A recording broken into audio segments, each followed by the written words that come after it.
Hello students, चलिए start करते हैं इंटीग्रेशन चैप्टर नंबर 7। उसका बेसिक इंट्रोडक्शन देखेंगे इस वीडियो में। समझेंगे कि इंटीग्रेशन होता क्या है, किस तरीके से हम इंटीग्रेशन करते हैं और क्या क्या यहाँ पे फॉर्मूले यूज होने वाले हैं वो हम यहाँ पे कवर करेंगे। उसके बाद जो पर एक्सरसाइज हमारे फॉर्मूले आते जाएंगे मैं स्टार्टिंग में आपको करवाता चला जाऊंगा। ठीक है, तो बड़े ध्यान से समझना आपको ये। तो सबसे पहले समझेंगे कि इंटीग्रेशन का मतलब या फिर इंटीग्रल का मतलब क्या होता है। आपने अभी अभी चैप्टर नंबर 5 चैप्टर नंबर 6 किया होगा। अगर वो नहीं किया है ना तो पहले वो समझ के आइए, देन आप इंटीग्रेशन करेंगे, आपको जल्दी समझ में आएगा। डायरेक्ट इंटीग्रेशन पे मत आना। भाई एनसीईआरटी ने किसी ऑर्डर में चैप्टर्स दे रखे हैं, किसी वजह से दे रखे हैं। ऐसा नहीं है कि मतलब उठा के कैसे भी आपको रैंडमली चैप्टर पुट कर दिए बुक में और ऐसे बोल दिया कि भाई कर लो अपने चैप्टर्स। नहीं, आपस में इंटरलिंक्ड है। जो पहले चैप्टर है उनका लिंक अगले वाले चैप्टर से बिल्कुल होता है, तो वो ध्यान से करने हैं। अब यहां पे देखो, जो हमारा इंटीग्रेशन होता है, इंटीग्रल होता है, क्या होता है? इंटीग्रल। उसका दूसरा नाम क्या होता है? Anti derivative. Anti derivative. Anti derivative का मतलब क्या हुआ? मतलब डेरिवेटिव का उल्टा, वही तो हुआ। तो बिल्कुल सही बात है, डेरिवेटिव का या डिफरेंशिएशन का उल्टा जो होता है उसी को हम इंटीग्रेशन कहते हैं। डिफरेंशिएशन के अंदर क्या होता है? हम छोटे छोटे पार्ट्स में फंक्शन को ब्रेक करते हैं।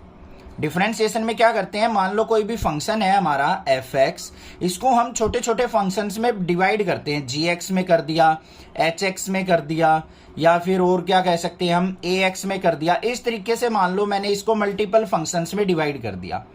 इंटीग्रेशन में क्या करूंगा मैं? इन फंक्शंस को वापस आपस में ज्वाइन करके मैं दोबारा f(x) बना दूंगा। ये होता है इंटीग्रेशन। यहां पे क्या हो रहा है हमारा? इंटीग्रेशन। और ऊपर जो ब्रेक करना है किसी फंक्शन को, तो वो क्या होता है हमारा? डिफरेंशिएशन। बेसिक चीज पता लग गई, मतलब क्या होता है इंटीग्रेशन का वो पता लग गया। अब बात करते हैं इंटीग्रेशन प्रोसेस चलता कैसे है। अब देखो, जो हमने डिफरेंशिएशन सीखा था थोड़ा सा रिमाइंड करेंगे उसको। मान लो आपके पास कोई भी फंक्शन है x की पावर n, इसका डेरिवेटिव करते थे d/dx। किसके रिस्पेक्ट में करते थे? x के रिस्पेक्ट में। फंक्शन भी x का है तो क्या होता था? डेरिवेटिव n x की पावर n-1। पावर आगे आ जाती थी, फिर x की पावर 1 डिक्रीज हो जाती थी। वो होता था हमारा क्या? डिफरेंशिएशन ऑफ x की पावर n। अब अगर मैं इंटीग्रेशन की बात करूं तो यहां पे d/dx ना लिख के ये सिंबल यूज होगा हमारा इंटीग्रेशन का। ठीक है, फिर यहां पे कोई भी फंक्शन होगा हमारा x की पावर n, और फिर हमारा क्या होगा? जिसके रिस्पेक्ट में हमें इंटीग्रेशन करना है, dx। तो इसका मतलब क्या है? इंटीग्रेशन करना है हमें इस फंक्शन का विद रिस्पेक्ट टू x। ऐसे रीड किया जाता है। पहले साइन किसका? इंटीग्रेशन का। किसका इंटीग्रेशन करेंगे? x की पावर n का। किसके रिस्पेक्ट में करेंगे? x के रिस्पेक्ट में करेंगे। तो इसका फॉर्मूला जो होगा, बेसिक फॉर्मूला, वो होगा x की पावर n+1 अपॉन में n+1 और प्लस में c एक कांस्टेंट आ जाता है हमारा। यहाँ पे c क्या आ जाता है हमारा? एक कांस्टेंट टर्म हर एक इंटीग्रेशन में ऐड करनी जरूरी होती है। क्यों होती है उसका भी रीजन अभी समझा दूंगा मैं आपको। ठीक है, कोई भी चीज रटने के लिए नहीं बोलूंगा, सब कुछ समझा के दूंगा, आपके माइंड में सेट हो जाएगी। कंसेप्ट सेट होना चाहिए। देखो ध्यान से, मैंने अभी बताया है कि डिफरेंशिएशन का उल्टा इंटीग्रेशन होता है। एक छोटा सा एग्जांपल लेता हूं। मान लो मैंने x की पावर 5 का डिफरेंशिएशन कर दिया। भाई सॉरी, ये तो इंटीग्रेशन का साइन हो गया, इसको भी करेंगे। मान लो x की पावर 5 का मैंने क्या कर दिया? डिफरेंशिएशन d/dx ऑफ x की पावर 6 का करेंगे, x की पावर 6 का। तो यहां पे डिफरेंशिएशन करेंगे तो क्या होगा बच्चों? 6 आगे आ गया, x की पावर 6-1, मतलब क्या आ गया? 6x की पावर 5। यही तो होता है डिफरेंशिएशन। आ गया ना? अब मुझे अगर 6x की पावर 5 का इंटीग्रेशन करना हो तो वापिस x की पावर 6 आ जाना चाहिए, तभी तो एक दूसरे उल्टे माने जाएंगे। तो यहां पे 6 को बाहर रहने दो, यहां पे x की पावर 5 का क्या कर देंगे हम? इंटीग्रेशन। किसके रिस्पेक्ट में? x के रिस्पेक्ट में। तो क्या आ जाएगा? 6 बाहर इनटू में। इसका इंटीग्रेशन का फॉर्मूला x की पावर n+1 अपॉन में n+1, मतलब x की पावर 5+1 अपॉन में 5+1। तो यहां पे क्या आ गया मेरे पास? 6 इंटू x की पावर 6 अपॉन में 6। 6 से 6 कैंसिल, कितना आ गया? x की पावर 6। तो जिस टर्म का डिफरेंशिएशन हमारे पास 6x की 5 आया था, उसका अगर मैं दोबारा इंटीग्रेशन कर दूंगा तो वही फंक्शन मुझे वापस मिल जाएगा। ये तो बात समझ में आ गई। अब एक और चीज सुन लो ध्यान से, यहाँ पे c ऐड करते हैं हम, वो क्यों करते हैं? मान लो आपको डिफरेंशिएशन दे दिया D by D x of x की पावर 3 प्लस 2x प्लस 3 का डिफरेंशिएशन, तो क्या होगा जल्दी से कर देंगे sir. 3x square plus 2x का 2 हो जाएगा और 3 का हो जाएगा 0, मतलब 3x स्क्वायर प्लस 2 आ गया। अब आपको ये नहीं पता कि हमारा फंक्शन क्या था, और आपसे पूछ ले कि भाई 3x स्क्वायर प्लस 2 का इंटीग्रेशन करके फंक्शन बताओ क्या था, तो यहां पे इंटीग्रेशन करेंगे हम किसका, 3x square plus 2 into D x. तो देखो क्या आएगा यहाँ पे 3x स्क्वायर का, इसको अलग अलग करके भी लिख सकते हैं ऐसे, 3x square D x plus में इंटीग्रेशन ऑफ 2 डी एक्स। देखो अब क्या होगा, यहाँ पे 3 एज इट इज, x की पावर में एक इंक्रीमेंट हो जाएगा, 2 की जगह 3 हो जाएगा, अपॉन में 3 प्लस में 2 इंटू यहाँ पे dx का इंटीग्रेशन होता है x, जैसे dx का 1 डिफरेंशिएशन होता था, इंटीग्रेशन dx का हो जाएगा x। 3 से 3 कैंसिल, तो हमारे पास क्या आया, x क्यूब प्लस 2x आ गया या नहीं आ गया? बट ध्यान से देखो बच्चों, जो हमारा फंक्शन था x cube plus 2x plus में 3 था हमारे पास, यहां पे तो हमारे पास आया x क्यूब प्लस 2x, हमें तो पता ही नहीं कांस्टेंट क्या था इसके साथ, तो इसीलिए हम क्या करते हैं, यहाँ पे प्लस में c लगा देते हैं कि हमारे पास कोई भी कांस्टेंट वैल्यू यहाँ पे जरूर थी जिसका डिफरेंशिएशन 0 हो गया होगा।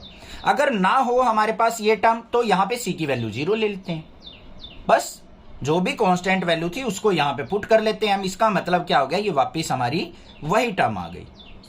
समझ में आ गई बात, क्लियर है? इंटीग्रेशन के का थोड़ा सा माइंड में सेट हुआ होगा क्या चीज होती है। अब कुछ फॉर्मूले जो हैं हमारे एनसीईआरटी बुक में भी दे रखे हैं, उनको मैं एक बार थोड़ा सा बता देता हूं आपको। फॉर्मूले देखो नंबर वाइज देखेंगे, यहाँ पे सबसे पहले x की पावर n dx। अब तो पता चल गया होगा ये सिंबल इंटीग्रेशन का, इसका हम इंटीग्रेशन कर रहे हैं विद रिस्पेक्ट टू x, तो क्या हो जाएगा x की पावर n+1 अपॉन में n+1 और प्लस में c लगाना बिल्कुल नहीं भूलना है। ठीक है, समझ में आ गई बात। मैं अगर किसी क्वेश्चन में भूल भी जाऊं तो ये मत करना सर c लगाना भूल गए, छोटी सी मिस्टेक होगी। भाई हो जाती है, मैं भी आदमी हूं यार, मैं कोई भगवान थोड़ी ना हूं, मिस्टेक सबसे होती है। कई बार मेरा भी ध्यान इधर उधर गया हुआ होता है, कई बार 7 6 42 लिखने की बजाय मैं 22 लिख जाता हूँ एक आध क्वेश्चन में, वो थोड़ा बहुत ध्यान कर लिया करो यार, कई बार माइंड इधर उधर रहता है तो इस वजह से हो जाता है। ये हो गया हमारे पास। उसके बाद अगर मैं डी की पावर dx का इंटीग्रेशन देखूं तो वो क्या होगा हमारा पास x प्लस सी। उसके बाद अगर मैं देखूं यहाँ पे साइन एक्स कोस एक्स के, उनके डिफरेंशिएशन देखे थे हमने, साइन एक्स का इंटीग्रेशन देखेंगे, यहाँ पे क्या होगा माइनस का कोस एक्स प्लस सी, उल्टे होते हैं, cos x d x, cos x का इंटीग्रेशन देखो तो मैं क्या होगा साइन एक्स प्लस सी, पेयर में याद करना इसको। फिर उसके बाद क्या होते हैं हमारे सीकेंड स्क्वायर एक्स का, सीकेंड स्क्वायर एक्स का देखते हैं क्या होता है, secant square x d x, इसका इंटीग्रेशन होता है 10x प्लस सी, क्योंकि 10x का डिफरेंशिएशन सीकेंड स्क्वायर एक्स होता था तो सीकेंड स्क्वायर एक्स का वापस 10x हो जाएगा, आसान है, याद हो जाएंगे। फिर कोसिकेंड स्क्वायर एक्स का देख लो, कोसिकेंड स्क्वायर एक्स किसका डिफरेंशिएशन होता था, माइनस के कोट एक्स का, बस। वैसे कोट एक्स का डिफरेंशिएशन क्या होता था, minus cosecant square x, but cosecant square x का देखेंगे तो माइनस इसके साथ आ जाएगा, ये बात हो गई। उसके बाद हमारा क्या होता था सीकेंड एक्स 10x, ये किसका डिफरेंशिएशन होता था, सीकेंड एक्स का, तो इंटीग्रेशन इसका हो जाएगा सीकेंड एक्स प्लस सी। उसके बाद एक और होता था हमारा cosecant x into cot x, ये किसका डिफरेंशिएशन था हमारा कोसिकेंट एक्स का, बट यहां माइनस होता था तो माइनस को इस तरफ ले लेंगे, कोसिकेंट एक्स प्लस सी, ये आ गए। अब हमारे कुछ इनवर्स फंक्शन की फॉर्म में होते थे, dx by 1/√1 minus x square, इसके दो फॉर्मूले होंगे हमारे पास, एक तो होगा हमारे पास sine inverse x plus C, या फिर इसको हम कह सकते हैं माइनस का कोस इनवर्स एक्स प्लस सी।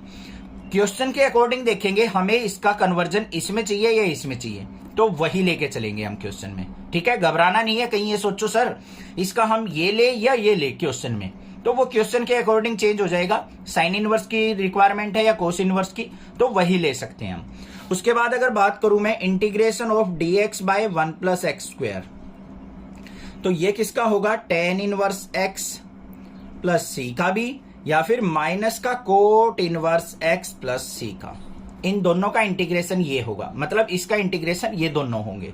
ठीक है, उसके बाद अगर बात करूं मैं कोसिकेंट और सिकेंट की फॉर्म में, तो वो क्या था, dx by x under root x square minus 1। ये किसके इक्वल था, secant inverse x plus C, या फिर और दूसरा क्या हो सकता है, माइनस का cosecant inverse x plus c. ये नेगेटिव जो होते हैं ना हमारे, वो सी वाली फैमिली वाले होते हैं। देखो कोट हो गया, कोसिकेंट हो गया, कोस हो गया, तीनों में सी आ रहा है आगे, ये तीनों नेगेटिव होते हैं। बाकी तीन साइन, टेन, सीकेंट ये पॉजिटिव होते हैं। ये याद रखना, इस तरीके से याद रह जाएंगे अब आपको। ठीक है, अब आ गया इंटीग्रेशन ऑफ ई की पावर एक्स।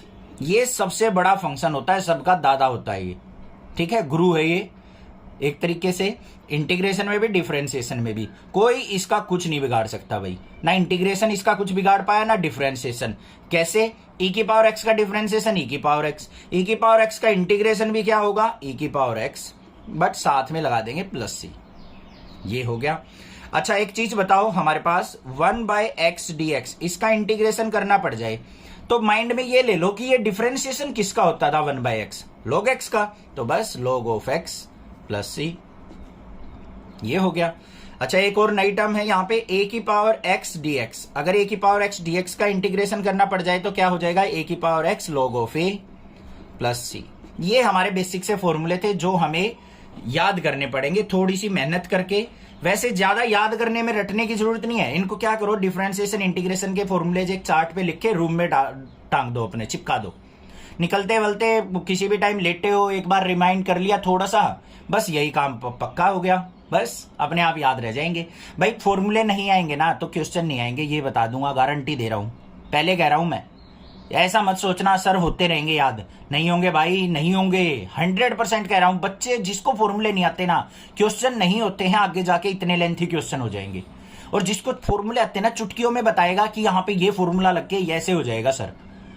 तो भाई मैं आपसे रिक्वेस्ट कर रहा हूं बार बार कि भाई फॉर्मूले जरूरी हैं चैप्टर के स्टार्ट करने से पहले, उनको कैसे भी घोट के पी जाओ, चाहे पानी के साथ अंदर निगल लो, पर करने जरूर है। एक फॉर्मूले जरूर याद करने हैं, चाहे चार्ट बना के करो, चाहे पानी के साथ ले जाओ, चाहे वैसे याद करो, लिख लिख के प्रैक्टिस करके करो, हो जाएंगे। घबराने की जरूरत नहीं, ऐसा कोई काम नहीं होता जो नहीं होता, और मुझे पता है आप कर सकते हो, तो बी पॉजिटिव और लगे रहो। ठीक है, ये तो था इंट्रोडक्शन, बाकी क्वेश्चंस करेंगे नेक्स्ट वीडियो में। तो नेक्स्ट क्लासेस को जरूर सब्सक्राइब करना, आपका अपना फेवरेट चैनल है, मैं आपका सपोर्ट करता हूं, आप भी सपोर्ट कीजिए नेक्सा क्लासेस को। और जूनियर्स को जरूर बताइए, 8th 9th 10th 11th के बच्चों को नेक्सा क्लासेस के बारे में बताइए, आपसे आपके टीचर की ये रिक्वेस्ट है। Thank you students.